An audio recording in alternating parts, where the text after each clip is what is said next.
মাজনুনের দুইটা চোখ যদি আপনার চোখের স্থলে লাগাই দেয়া যায়, মাজনুনের চোখ দিয়ে যদি আমারে আপনি দেখেন, তবে আমাকেই সব থেকে বিশ্ব সুন্দরী মনে হবে।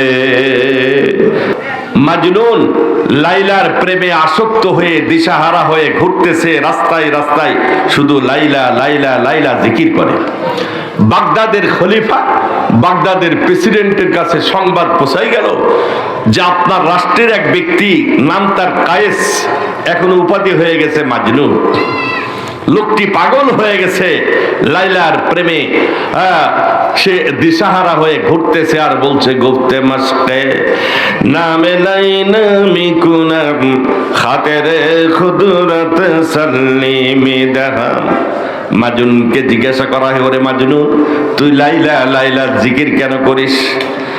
মাজনুন উত্তর দেয়, লাইলার যদিও আমি না পাই, লাইলার নাম উচ্চারণ করলে আমার মনের ভিতরে প্রশান্তি আসে। ও মুসলমান, মৌলানা রুমি বলেন, ইশকে মাওলা কায়ে কামাদ লাইলা বাওয়াদ, ইশকে মাওলা বেহতর আজ লাইলা বাওয়াদ। মৌলানা রুমি বলেন, একজন মানুষ যদি অপর মানুষের নাম উচ্চারণ করলে তার মজা লাগতে পারে, ও আল্লাহর বান্দা, মহান আল্লাহ রব্বুল আলামিনের নামটা যদি কোনো ব্যক্তি জপতে থাকে, আল্লাহর নাম যদি জিকির করতে থাকে, ওই ব্যক্তির অন্তরে শান্তি আসবে, এর মধ্যে কোনো সন্দেহ নাই। কি বলেন, ঠিক কিনা? বাগদাদের খলিফা লাইলাকে দরবারে একদিন তলব করলো, তার মনে ইচ্ছা হলো লাইলার একটু দেখি না, কেমন বিশ্ব সুন্দরী। তার জন্য পাগল হয়ে মাজনুন উপাধি লাভ করে কায়েস ঘুরতেছে।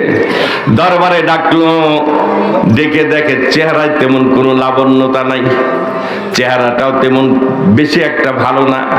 বাগদাদের খলিফা বলতেছে, গুফত লাইলা রা খলিফা কা তুই, গুফত লাইলা রা খলিফা কা তুই, কিস্তু মাজনু সুদ পরিশান গবি, গুফত লাইলা তু তো মাজনু নিসতি, দিদায়ে মাজনু আগার বুদে তোরা, দর্দ আলম বেখবর বোধে তোরা। বাগদাদের খলিফা লাইলাকে ডাক দিয়ে বলে, ওরে লাইলা, তোমার চেহারা তো তেমন ভালো না। ওই লোকটা পাগল হয়ে তোমার নামের জিকির করে আর রাস্তায় রাস্তায় কেন ঘোরে, কারণটা কি বলো তো? বলছে, ও বাগদাদের খলিফা, আপনার এই চোখ দিয়ে আমারে ভালো মনে হবে না, দিদায়ে মাজনু আগার বুদে তোরা, দর্দ আলম বেখবর বোধে তোরা। ওই মাজনুনের দুইটা চোখ যদি আপনার চোখের স্থলে লাগাই দেয়া যায়, মাজনুনের চোখ দিয়ে যদি আমারে আপনি দেখেন, তবে আমাকেই সব থেকে বিশ্ব সুন্দরী মনে হবে। ও মুসলমান, মৌলানা রুবি বলেন, আল্লাহওয়ালা ব্যক্তি, খোদাবেরু ব্যক্তি যদি দ্বীনি মাজলিসে যায়, দ্বীনি মাজলিসের কদর আল্লাহওয়ালা ব্যক্তিদের অন্তরে আল্লাহ দিয়েছে। কদরে বুলবুল বুল বেদানাত, ইয়া বেদানাত শাহপরি, কদরে বুলবুল বুল বেদানাত, ইয়া বেদানাত শাহপরি, কদরে জওহর গওহর বেদানাত, ইয়া বেদানাত জওহরি। নতুন নতুন ভিডিও পেতে আমাদের চ্যানেলটিকে সাবস্ক্রাইব করুন। ভালো লাগলে লাইক, কমেন্ট, শেয়ার করুন।